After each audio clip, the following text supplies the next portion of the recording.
부활 신앙이 아주 특별한 신앙이 아닙니다. 이 부활 신앙이라는 것은 이 부활 주일날 원래 오늘 특송이 안 잡혀 있었어요. 근데 이 피아노 연주도 하모니카 연주도 이 특송도 다 자원하셔서 하신 겁니다. 그래서 이것이 부활 신앙이에요.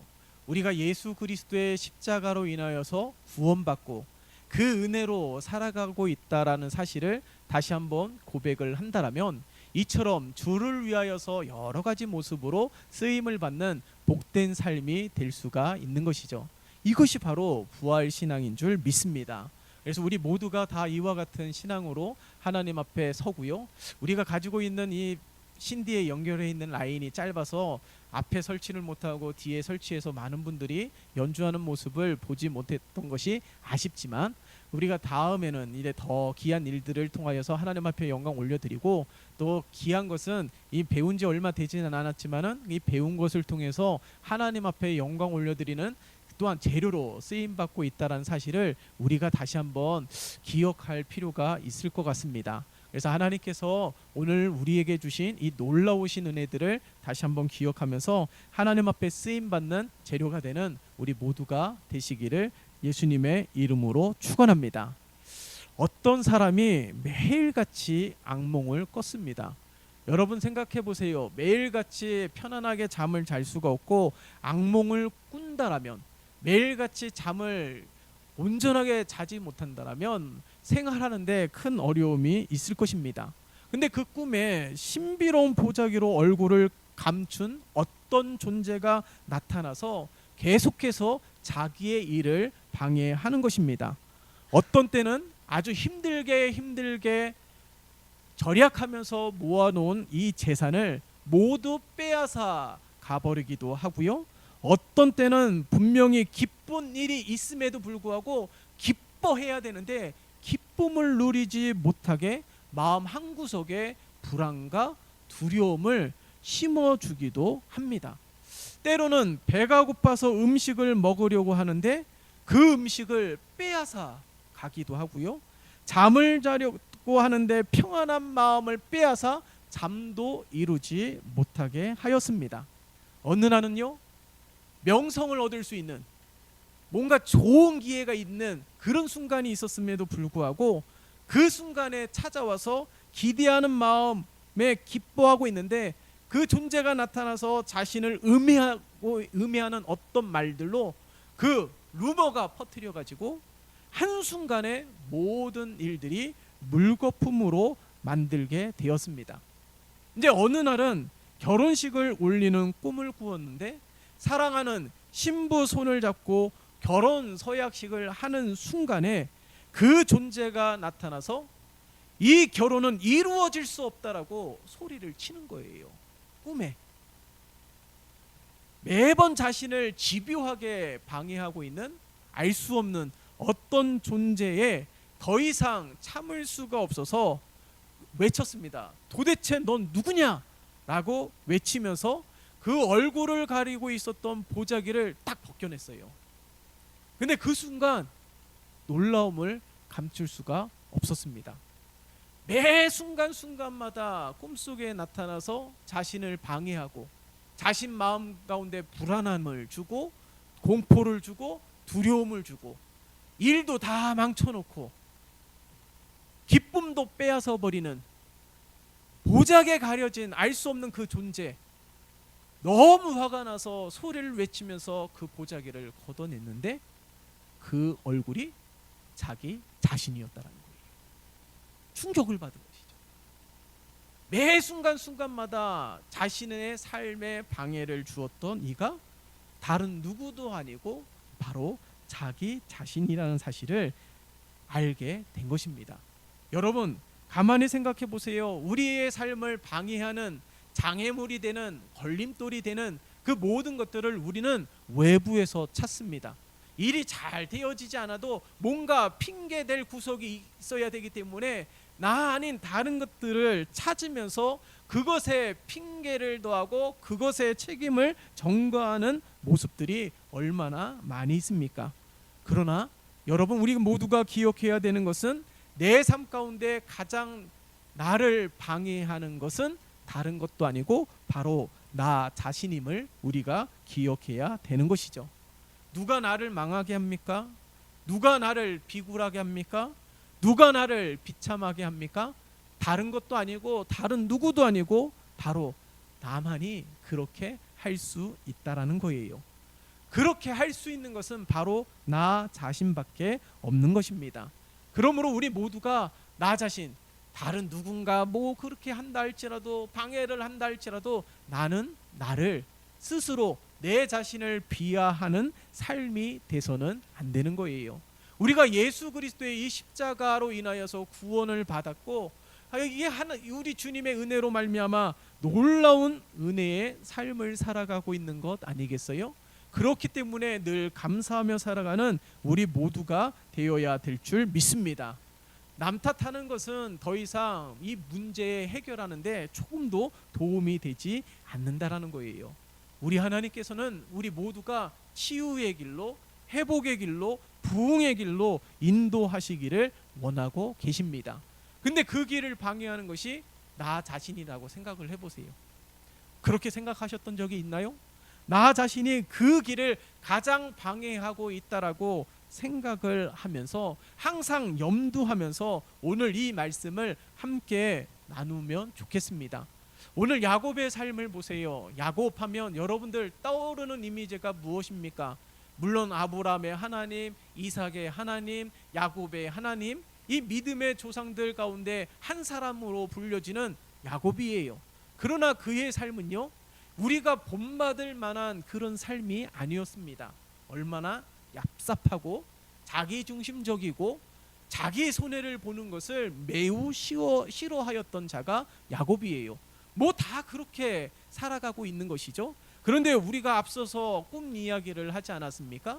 그런데 오늘 이 본문 말씀은 아니지만은 오늘 이사야서에 보면은 동일한 말씀이 기록이 되어 있어요. 이사야서 6장 5절에서 8절의 말씀을 보면 함께 읽어볼까요? 이사야 6장 5절에서 8절 스크린에도 나와 있는데요. 구약성경 974면입니다. 974면 이사야 6장 5절에서 8절의 말씀 함께 읽겠습니다. 시작. 그때에 내가 말하되 화로다 나여 망하게 되었도다. 나는 입술이 부정한 사람이요 나는 입술이 부정한 백성 중에 거주하면서 만군의 여호와이신 왕을 베었음이로다 하였더라. 그때에 그 서랍 중에 하나가 부젓가락으로 제단에서 집은 바 핀 숯을 손에 가지고 내게로 날아와서 그것을 내 입술에 대며 이르되 보라 이것이 내 입에 닿았으니 내 악이 제하여 졌고 내 죄가 사하여 졌느니라 하더라. 내가 또 주의 목소리를 들으니 주께서 이르시되 내가 누구를 보내며 누가 우리를 위하여 갈고 하시니 그때에 내가 이르되 내가 여기 있나이다 나를 보내소서 하였더니. 아멘. 앞서서 자기의 삶을 방해하는 것이 누구라고요? 나였다고요. 근데 오늘 함께 읽었던 이사야의 6장의 말씀도 보세요. 5절의 말씀 보세요. 그때에 내가 말하되 화로다 나여 망하게 되었도다. 나는 입술이 부정한 사람이요 나는 입술이 부정한 백성 중에 거주하면서 만군의 여호와이신 왕을 베었음이로다. 누가요? 나는 나를 망하게 하였도다. 나의 입술이 부정하여 그리고 입술이 부정한 백성 중에 거하면서 내 자신을 더 힘들게 하고 있고 내 자신을 감옥에 가두는 이가 환경도 아니고 다른 누구도 아니고 바로 나라는 사실을 이사야가 증거하고 있는 것입니다. 그런데 오늘 이 이사야의 6장의 말씀이 유명한 까닭은 바로 오늘 함께 읽었던 나를 사용하소서라고 했을 때 바로 이사야를 부르시는 장면이거든요. 근데 이사야는 이처럼 자신의 삶에 방해가 되는 존재였고 부정한 이들 가운데서도 함께 거주하는 자였음에도 불구하고 그가 선지자로 부르심을 받았던 까닭이 무엇일까요? 믿음이 좋아서요? 열정이 있어서요? 책임감이 강해서요? 능력이 있어서요? 절대 그런 것이 아닙니다. 오늘 본문의 말씀 가운데서 이사야가 어떻게 고백하고 있어요? 내가 내 삶을 망하게 하고 있고 하나님의 일들을 방해하고 있고 가장 부정한 자였음을 고백하고 있는 것 아니겠어요? 바울도 위대하게 쓰임을 받았던 까닭이 무엇입니까? 많이 배웠기 때문에 그렇습니까? 로마 시민권자이기 때문에 그렇습니까? 아닙니다. 자기 자신을 가리켜서 공고한 사람이라고 말을 하였고 죄인 중에 괴수라고 이야기를 하였습니다. 무엇을 말하는 걸까요? 자기 자신에 대해서 철저하게 고민하고 절망하였기 때문에 하나님의 크고 놀라우신 은혜를 받았다라는 사실을 잊으면 안 되는 거예요. 그래서 로마서 8장 1절과 2절에 보면 바울이 어떻게 고백을 합니까? 한번 다 같이 찾아서 볼까요? 우리 스크린에도 나와 있는데 로마서 8장 1절에서 2절 249면입니다. 신약 성경 249면 로마서 8장 1절에서 2절의 말씀.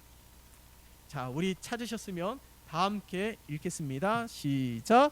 그러므로 이제 그리스도 예수 안에 있는 자에게는 결코 정죄함이 없느니 이는 그리스도 예수 안에 있는 생명의 성령의 법이 죄와 사망의 법에서 너를 해방하였음이라. 아멘. 믿으십니까? 우리 주님께서 십자가에 못 박히심으로 말미암아 모든 저주된 것들을 다 십자가에 못 박혀 죽으셨다라는 거예요. 그로 인하여서 우리 모두가 해방되었다라는 것입니다. 그러니 우리는 더 이상 내가 스스로 절망하는 가운데 내가 스스로 감옥에 가두는 일들을 행하면 안 되는 것이에요. 내가 변화가 되면, 내 입술이 변화가 되면, 내 생각이 바뀌게 되면 우리의 삶에 크나큰 은혜와 부흥의 역사가 일어나게 될 줄 믿습니다. 내 생각이 바뀌고 내 마음이 바뀌고 내 입술이 바뀌면 내 삶은 더욱더 풍요로운 삶이 될 수 있음을 우리는 잊으면 안 되는 것입니다.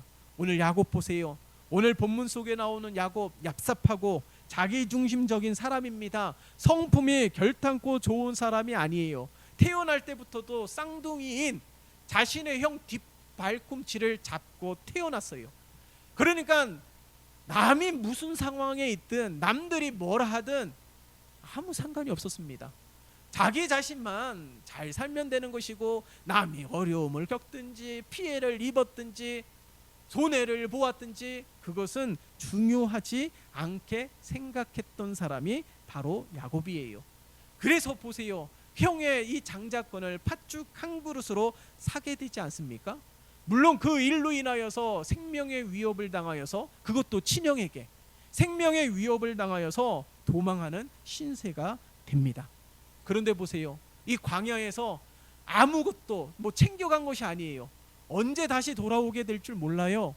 비록 외삼촌 댁에 가지만은 그러함에도 불구하고 아무것도 챙겨난 것이 아니라 그냥 맨몸 하나만 아주 바삐 서둘러서 도망을 가야 했던 야곱의 삶을 보세요.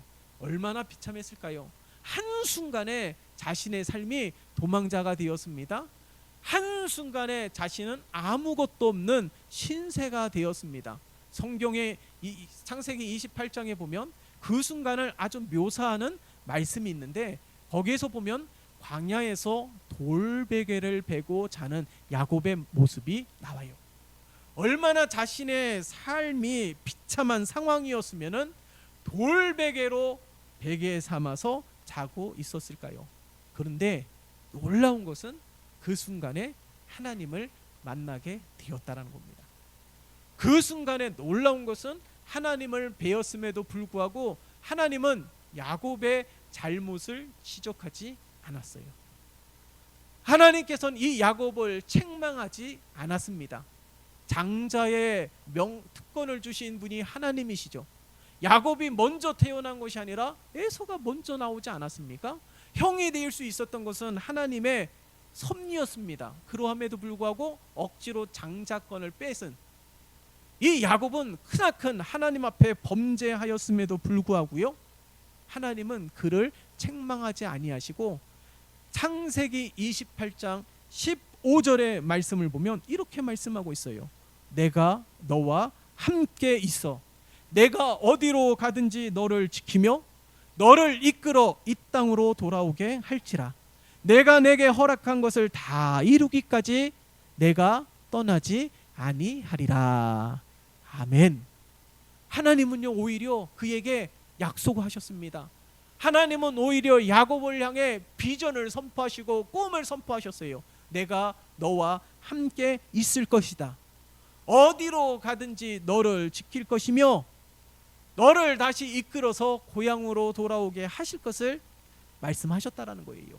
이 모든 것을 이루기까지 내가 너를 떠나지 아니하겠다라고 하나님은 약속하셨다라는 거예요. 지금 야곱이 어떤 상황이라고요? 도망자입니다. 장자권을 스스로 억지로 빼앗아서 도망자 신세에 머물러 있는 야곱에게 하나님께서는 약속의 말씀을 하시고 외삼촌 댁에서 20년 동안 살아가면서 어려움이 있었지만은 그가 고향으로 돌아올 때는 하나님께서 재물의 축복을 주시고 고향으로 돌아오게 하셨다라는 거예요. 이처럼 야곱의 삶 가운데서도 이 어려움이 있을 때 하나님은 어떻게 해요? 내가 너와 함께 있어. 이게 부활신앙 아니겠습니까? 여러분, 지금도 우리가 공고한 상황 가운데 있고 어려운 가운데 놓여 있는 분들이 많이 있습니다. 마음은 괴로워요. 웃는 게 아닌 분들이 얼마나 많이 있습니까?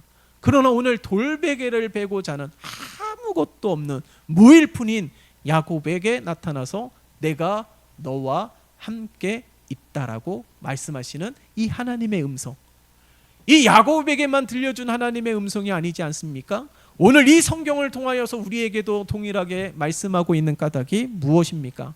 하나님도 우리에게 동일하게 말씀하고 있는 거예요. IMF보다 더 힘든 상황 가운데 놓여 있는 우리 모두에게, 저마다 다 크고 작은 수많은 어려움들 속에 놓여 있는 우리들에게 하나님은 다시금 비전을 선포하시고 꿈을 선포하시면서 우리에게 말씀하고 있는 겁니다. 하나님이 너와 함께 있다. 내가 어디로 가든지 너를 지키고. 예? 우리에게 동일하게 말씀하고 있는 말씀인 줄 믿습니다. 그런 은혜가 가득한 삶이 되시기를 예수님의 이름으로 축원합니다. 자, 그런데 이 고향으로 돌아오는 가정 가운데 야곱은 이제 부자가 되었습니다. 정말 이 고향으로 돌아가는 발걸음이 가벼울 수가 있었어요. 그러나 야곱은 근심이 있었습니다. 그것이 무엇입니까? 바로 형 에서예요. 장자권을 빼앗긴 이 형 에서가 살기가 가득한 눈으로 야곱을 죽이려고 힘쓰고 있어요. 이 야곱에게 400명의 장정과 함께 야곱에게 달려갑니다. 왜요? 야곱을 죽이기 위해서예요. 그것이 야곱에게 근심이었습니다. 이제 하나님의 은혜로 말미암아 부자가 되었고 하나님의 은혜로 말미암아 약속하신 대로 고향에 가게 되었지만은 이 에서가 이 야곱에게 근심거리였어요. 그래서 우리가 야곱의 유명한 기도, 약복 강가에서 천사와 씨름하며 간절히 기도했던 야곱의 모습이 나오지 않습니까? 한도 뼈가 부러질 때까지도 그 고통 속에서도 천사를 놓지 아니하고 내게 복을 주시지 아니하면 지나갈 수 없나이다 라면서 간절히 기도했던 야곱. 그 순간에 하나님의 은혜를 경험하는 것 아니겠어요? 400명의 장정과 함께 야곱을 죽이기 위해서 살게 가득한 이 에서가 하나님의 은혜로 그의 마음을 부드럽게 하셔서 극적으로 이 형제가 화해하는 놀라운 은혜가 펼쳐지게 되었습니다. 부활신앙이 무엇일까요? 야곱에게도 근심이 있었지만은 그 순간에 어떻게 해요? 약복강가에서 간절히 기도하던 이 야곱의 모습을 우리는 잊지 말아야 되는 것입니다. 저마다 큰 염려와 근심과 걱정이 있습니까? 그러면 어떻게 해요? 우리들의 삶에 발딛고 살아가는 현장이 약복강가가 되어야 되는 것이에요. 그게 부활신앙이에요. 나의 근심, 내가 해결할 수 있는 건 아닙니다. 야곱이 지금은 집을 떠났을 때와 집에서 무작정 맨몸으로 도망했을 때와 전혀 달라요. 180도 다른 삶입니다. 재물이 많다라는 것은요, 힘이 있다라는 것을 의미합니다. 재물이 많다라는 것은요, 뭔가 문제가 있을 때 해결할 수 있는 능력이 있다라는 것을 나타내는 거예요. 그러함에도 불구하고요, 야곱은요, 야복 강가에서 나에게 복을 허락해 주시지 아니하면 지나갈 수 없습니다 라고 간절히 기도했던 게 바로 야곱이라는 사실이에요. 이게 부활신앙입니다. 여러분, 우리가 이런 부활신앙으로 하나님 앞에 서는 우리 모두가 되시기를 예수님의 이름으로 축원합니다. 자, 이런 은혜를 이제 누린 이 야곱이 어떻게 해야 될까요? 베델에서 사닥다리를 통하여서 하나님을 만나면서 그가 약속을 했어요. 자기가 다시금 베델에 와서 제단을 쌓고 하나님을 예배할 것이다 라고 약속을 하였습니다. 서원을 하였어요. 그런데 형제와 화해하고 고향으로 돌아가는 이 발걸음 가운데 약속한 대로 베델로 향하는 것이 아니라 어디로 향하였다고요? 세겜으로 향하게 되었습니다. 거기에서 어떤 절망적인 상황을 만나게 되었냐면 사랑하는 딸이 세겜의 족장의 아들에게 강간을 당하게 되었어요. 그리고 그 야곱의 아들들이 그로 인하여 세겜에 있는 모든 남자들을 죽이는 복수를, 끔찍한 복수를 행하게 되었습니다. 그로 인하여서 세겜 사람들이 야곱 사람들을 가만히 두었을까요?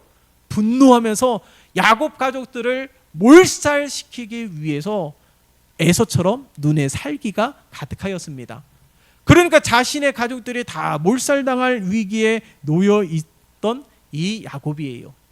그런데 하나님의 은혜로 말미암아 또한 은혜를 경험하였고, 그가 다시금 오늘 본문 속에 기록하였던 것처럼 온 백성에게 이런 절망적인 상황 가운데서 하나님의 은혜를 경험한 다음에 3절의 말씀을 보면 이렇게 백성들에게 선포합니다.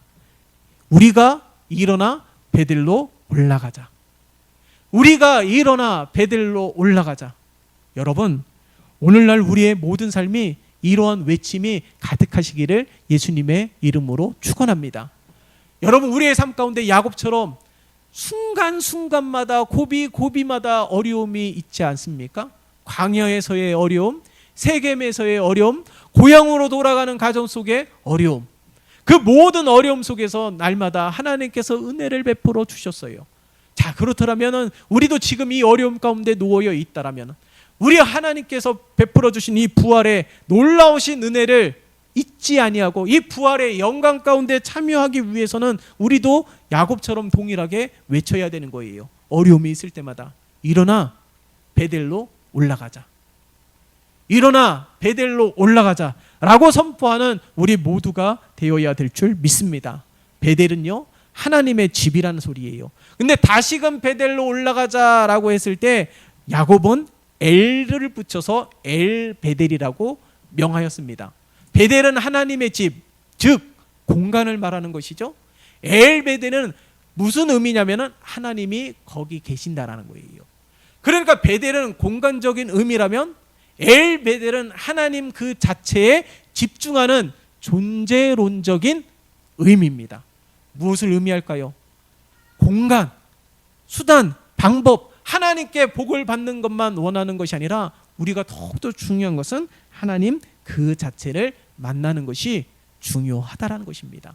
그러하기에 우리가 일어나 베델로 가자라는 것은요, 우리가 날마다 하나님을 바라보고 하나님을 만나고 하나님과 동행하는 믿음의 삶이 되고자 날마다 힘쓰는 삶이 되어야 된다라는 거예요. 이것이 바로 부활신앙인 줄 믿습니다. 야곱의 삶을 통하여서 시시때때로 인생의 고비마다 어려움이 있을 때마다 그 날마다 하나님의 은혜를 경험하면서 그 모든 어려움들을 이겼듯이 야곱이 그런 순간에 그 은혜를 입고 그 어려움을 모면한 까닭이 무엇입니까? 하나님을 만났기 때문에, 기도했기 때문에 하나님의 은혜로 인하여서 그 모든 순간들을 다 넘기지 않았습니까? 그러므로 말미암아 우리도 일어나 베델로 올라가는 삶이 되어야 되는 거예요. 공간적인 것이 아니에요. 하나님을 만나는 것, 그것이 더 중요한 것입니다. 부활의 신앙이라는 것은 바로 우리를 죄에서 구원하여 주시고 하나님의 자녀 삼아 주신 이 놀라우신 은혜를 기억하며 하나님을 만나는 것이 가장 최우선의 삶이 되어야 될 줄 믿습니다. 바로 이러한 삶으로 하나님 앞에 서는 우리 모두가 되시기를 예수님의 이름으로 축원합니다.